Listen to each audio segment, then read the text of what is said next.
Hugo Maverick here. Nail it, then scale it. You know, when it comes to making money online, entrepreneurship, escaping the matrix of the 9-to-5 rat race, stuff like that. Nail it, then scale it, you know? That's the exciting things. You know, that's the exciting thing about making money online and entrepreneurship in these days, especially with the internet and AI and all of these things, is that once you nail it, you can scale it. And these days with technology, that scaling part can oftentimes be done pretty fast. So even though you're just starting out and trying to get things to work, once you nail it, then you can oftentimes scale it. I guess this a lot of this goes without saying. It's kind of self-evident, but at the same time, I think it's in many cases, I think it's a helpful framework to keep in mind, because you might be struggling for weeks and months trying to get things to work, and it's still not working. But the thing is, once you get it to work, things can really take off fast. So yeah, nail it and scale it.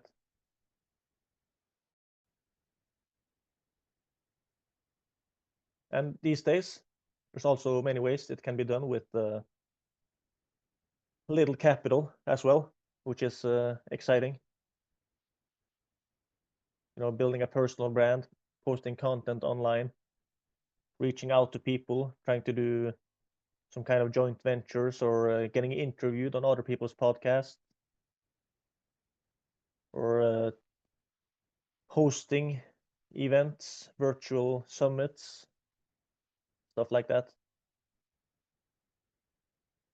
There's a lot of things that can be done with little capital that can help you get traffic and attention, eyeballs, so that you can generate sales.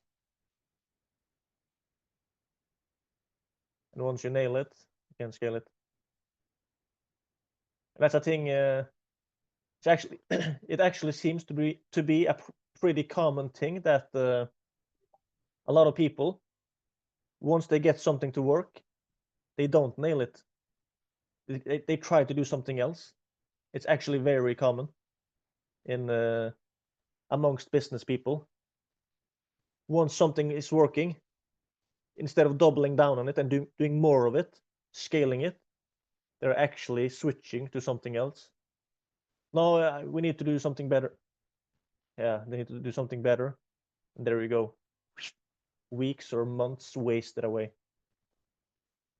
This happens to even multi-millionaires.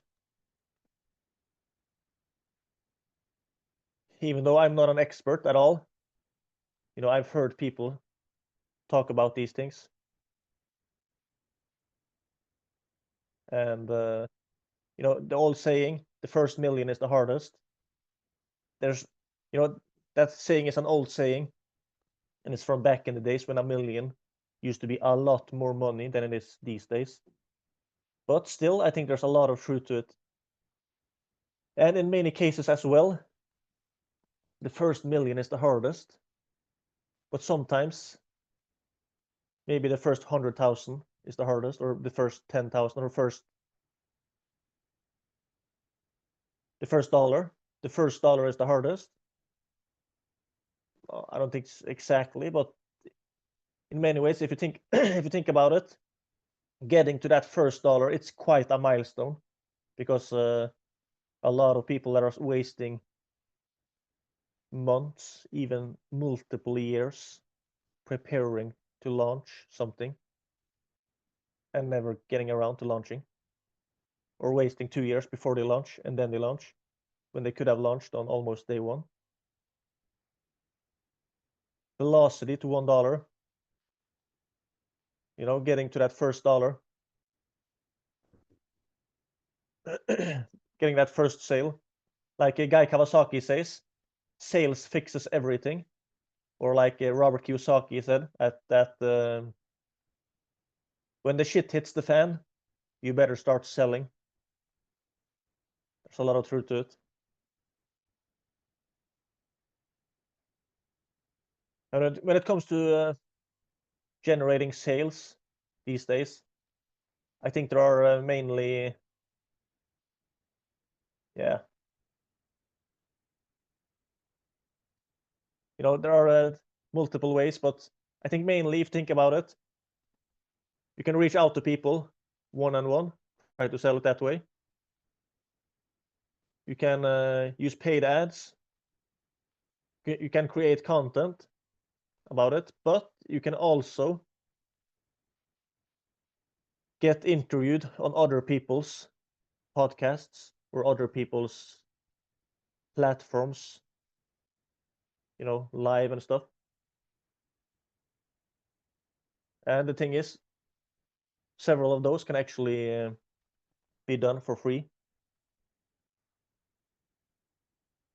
One thing I used to really think wrongly about was that no, I can't do those kind of things, like reaching out one-on-one if I were selling something very cheaply, for example, stuff like that, because I need something that can be scalable. Because you also see a lot of people online, they start making money online and hustling the DMs like crazy. 3 years later, 5 years later, they are still doing the exact same thing. Like they are plateaued on a certain level and they never get anywhere else. Of course, that's one trap. But the thing is, many of those things can be scaled. And even if you cannot scale the first methods that you're starting to use once you're launching, maybe you're starting with a bunch of manual outreach that you're doing yourself. Maybe you cannot scale that, but in many cases you can actually get freelancers or virtual assistants to help you with it. The thing is, once you are starting to get sales, you will also start to get money income. And that money you can use to get a bunch of other things going as well. But yeah, when something works, oftentimes keep doing it and then get other things going. Anyway, this is just something I've learned online from others. And I wish I learned it a lot earlier.